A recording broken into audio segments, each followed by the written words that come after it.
Protestantismo no Novo Mundo. Vamos tentar acelerar um pouquinho. Os católicos, nós vimos, mandaram missionários para o mundo inteiro. Antes. Certo? Os protestantes ainda não estavam envolvidos. Onde foi o primeiro lugar no Novo Mundo, entenda-se, América, em que houve igreja protestante? Por incrível que pareça, foi no Brasil. Certo? Não foi nos Estados Unidos, não foi no Brasil. Na Baía da Guanabara, na chamada França Antártica. Certo? Os meus ajudantes, os meus universitários, entregaram para vocês aí um texto do Alderi, em que vocês podem ler um pouquinho mais sobre esse episódio. Nós não temos tempo de falar, mas o Villegagnon, que alguns dizem que foi colega do Calvino na Universidade de Paris, esse Villegagnon, ele veio com uma expedição com 2 navios, 600 homens, e junto com esses 600 homens, 14, vejam que não dá para imaginar, não, foi um monte de crentes que vieram, não, 600 homens, 14 crentes, certo? Um monte de marinheiro e aproveitador e gente querendo ganhar dinheiro no Novo Mundo e ali no meio 14 huguenotes franceses e calvinistas suíços. Vieram para a Baía da Guanabara, ali só tinha índios, certo? Eles se estabeleceram numa ilha, fizeram um forte numa ilha ali, e ali até hoje é chamado de Ilha de Villegagnon, né? Ou talvez o Francisco conheça lá, né? E ali tem um forte, né? Hoje é da Marinha aquilo ali, né? Isso. Ali então foi a chamada França Antártica. O Coligny, Gaspar de Coligny, líder dos huguenotes franceses, queria que o Villegagnon, que era o vice-almirante, fizesse uma investigação para ver se ali dava para colocar uma base para levar os huguenotes, já que a coisa estava ficando preta para o lado deles. E aí depois vocês podem ler ali com calma. Muito legal esse texto aí. Cantou-se o Salmo 5 no Brasil em 1555. Foi feito o primeiro culto protestante no Brasil. A pregação foi no Salmo 27. Depois vocês leem aí. Muito interessante. Muito interessante.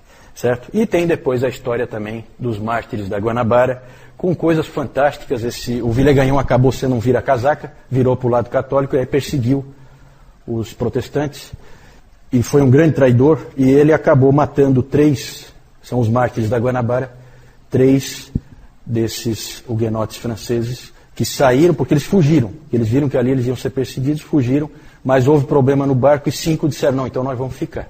Então já eram homens valorosos só por isso. Voltaram esses 5 e 3 foram mortos. Um fugiu e o outro traiu. Deu para trás, né? A hora que foi apertado.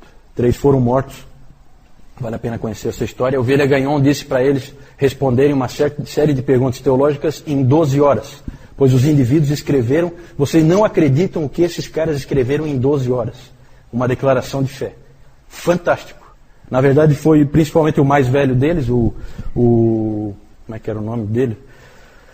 Até tem um nome meio esquisito, do Bordel, né? Fica uma coisa esquisita. Mas era o nome dele assim, Jean, né? Jean do Bordel. Era o mais velho deles, foi ele que principalmente que escreveu. O Villegagnon sacaneou eles lá de mandar eles escreverem aquilo e depois disse, não, isso aqui está tudo errado. Ele foi instigado por um ex-dominicano, certo? Um ex-dominicano fez ele ir para esse caminho, certo? O que acabou acontecendo é que não deu certo porque o Manuel da Nóbrega e o José de Anchieta foram lá no ouvidinho do Mendes Sá, e o Mendes Sá mandou o seu sobrinho Estácio de Sá para lá para acabar com os franceses. Na verdade, aí havia uma violação de uma bula papal que dividia o mundo entre Portugal e Espanha, que mais tarde se tornou o Tratado de Tordesilhas, certo? Então, os franceses estavam violando o que o Papa tinha dito, que o mundo é da Espanha e de Portugal. O que for descoberto de novo é dos dois. Os franceses não estavam nem aí, eles eram protestantes. O que o Papa diz, eu não estou nem aí, certo? Só que o Estácio de Sá foi lá com uma tropa maior, usou índios também junto na guerra, e acabou destruindo aquela colônia. Mas mesmo assim é um símbolo para as Américas de uma primeira tentativa e sempre é um estímulo para todos os protestantes do Brasil e do mundo. Depois vocês leiam com calma e vale a pena. Conheçam essa história, tá? Conheçam essa história. Aí está muito resumido E aí é bom porque vocês leem ali uma folha, dá para você ler rapidamente, você conhece o que aconteceu ali. A principal, para nós, o mais importante é o que deu certo, que foram os puritanos que foram para a Nova Inglaterra. Porque ali, então, você tem uma colonização consistente, ali você tem um lugar em que a igreja vai florescer, com o espírito puritano, sem ter o William Laud e companhia, e guerras e tal, para acabar com eles. Foi depois. O da Guanabara foi 1555, tá? E aqui, os puritanos aqui, eles chegaram, o primeiro navio, sempre é famoso aí na história, o Mayflower, certo? Viagem terrível, um monte de gente morta. Chegou na Baía de Massachusetts em 1621, né? Eu imagino que não, viu, Adriano? Eu acho que não era exclusivamente cristão, não. Sempre tinha essa coisa de ir lá, pegar riquezas, sempre tem esses aventureiros, né, que vão nesses outros povos, aí vai lá e engana os índios e escraviza.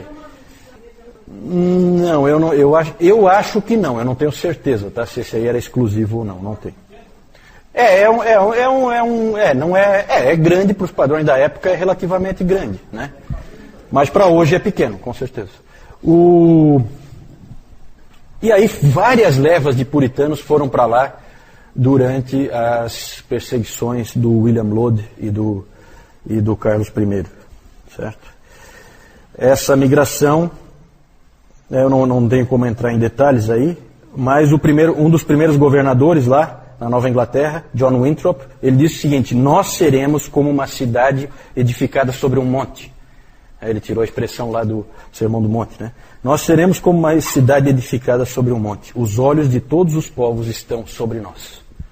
Então eles queriam, esses indivíduos são idealistas, eles chegaram ali, eles deram o nome de Nova Inglaterra, uma Inglaterra que fosse realmente subserviente ao Senhor Jesus. Então tudo girava em torno do cristianismo, os líderes eram todos cristãos, então é realmente um empreendimento diferente. Sempre pense nisso quando você vê assim, né? Tem muita gente que fala, poxa, mas o Colombo descobriu a América em 1492, o Pedro Álvares Cabral em 1500, e olha a diferença entre Estados Unidos e Brasil. Claro, meu amigo, veja a diferença de colonização. Aqui estão indo indivíduos da mais alta estirpe, estão indo para um mundo de nada. Vai ver se um nobre de Portugal queria vir para cá. Em 1638, gente, primeiro navio em 1621. Em 1638 já estava Harvard construída para dar estudo, para preparar ministros, para preparar as pessoas que estavam ali, certo? A Universidade de Harvard. Exatamente, aqui era extrativista. Lá era povoamento, porque essas pessoas queriam formar um novo mundo, um novo país. Exatamente, bem lembrado aí, Francisco. Não é extrativismo como era no Brasil. E no Brasil, mesmo depois no Brasil, ficou aquela coisa, a nobreza que tinha aqui mandava os filhos para Coimbra, para estudar lá, fazer escola aqui, nem pensar.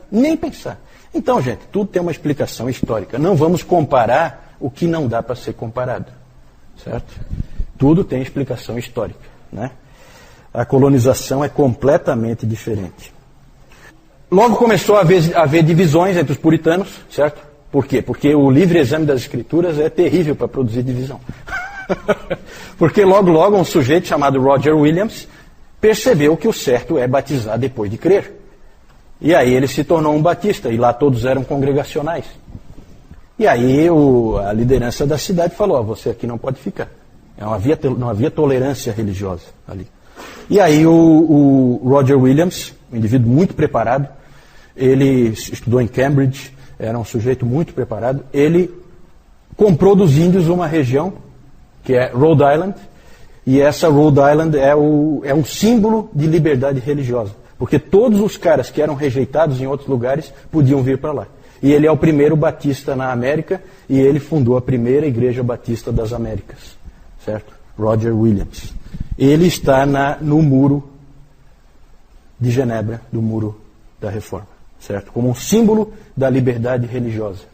Porque Rhode Island é um símbolo de liberdade religiosa.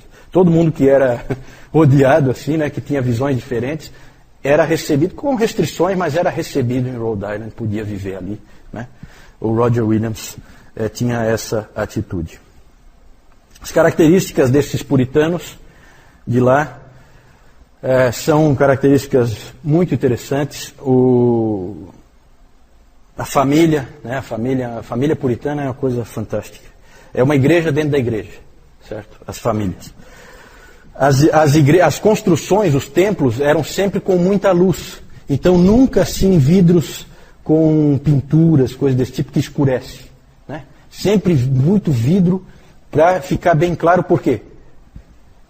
Para ler a Bíblia. Então, olha como é que é o pensamento, né? Sempre, os prédios sempre muito limpos, assim, não tem imagem, não tem cruz, não tem nada. Bem no meio, um púlpito. Embaixo, o púlpito alto, né? Embaixo do púlpito, uma mesa de comunhão. Esse é o padrão. E os bancos, e o interessante, né? Cada pessoa tem uma Bíblia individual. Certo? Era outro espírito que eles tinham, como nós aqui hoje, né? Cada pessoa tem a sua Bíblia na mão enquanto o pregador prega. Isso vem deles, certo? A gente acha que as coisas assim sempre foi assim, né? Não foi assim, certo? São coisas que a gente recebe dos nossos antepassados na fé. Fundaram a Universidade de Harvard, já falei. Uma coisa interessante, gente, é que John Cotton, Thomas Hooker e John Davenport, todos da Nova Inglaterra, foram convidados como delegados da Assembleia de Westminster. Interessante como a igreja lá na Inglaterra valorizava os caras que tinham ido para lá. Convidaram gente para vir de lá. Só foi um indivíduo, que foi o Harry Vane, que tinha sido governador lá, foi o único que foi. Os outros não puderam ir, porque também não era fácil ir, né? Na verdade, depois vieram muitos outros para o Novo Mundo, presbiterianos da Holanda, alemães reformados, com a confissão de Heidelberg, que eles tanto amavam, e muitos outros vieram para colonizar os Estados Unidos, né? Outro aspecto, na comparação Estados Unidos e Brasil, é que os Estados Unidos ficam na mesma linha da Europa, né? Isso também favorecia que a maioria das migrações europeias viessem para o hemisfério norte, não para o hemisfério sul. Aí então, ali é uma foto do Rio de Janeiro, uma estátua que tem lá na frente da Catedral Presbiteriana, está ali escrito aí, em memória de mim. Tem o Pierre Richier e o Guilherme Chartier, que foram os indivíduos que fizeram o primeiro culto protestante nas Américas. Esses dois aí, certo? Esses dois eu não falei, mas eles foram mandados pelo Calvino, certo? O Villegagnon pediu pastores e ele mandou o Pierre Richier, que era um indivíduo já mais maduro, e um jovem, que era o Chartier. Esses dois, então, foram enviados pelo próprio Calvino para o Brasil. Aqui, então, na Baía da Guanabara, eles, então, se estabeleceram numa ilha, não aparece aqui a ilha, é uma ilha bem pequenininha, né? Aí dentro da Baía da Guanabara. Ali o Mayflower, para vocês terem uma ideia, né?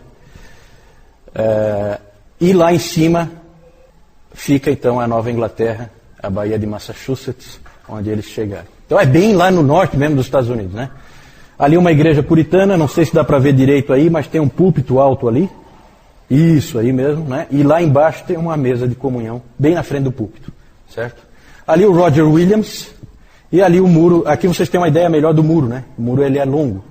E o Roger Williams está aqui, ó, com uma roupa de puritano, bem como ele está ali. Não, ali ele está sem o chapéu, né? Porque o puritano tem aquele chapéu típico, assim, né? Meio estranho. E lá no muro ele está com aquele chapéu.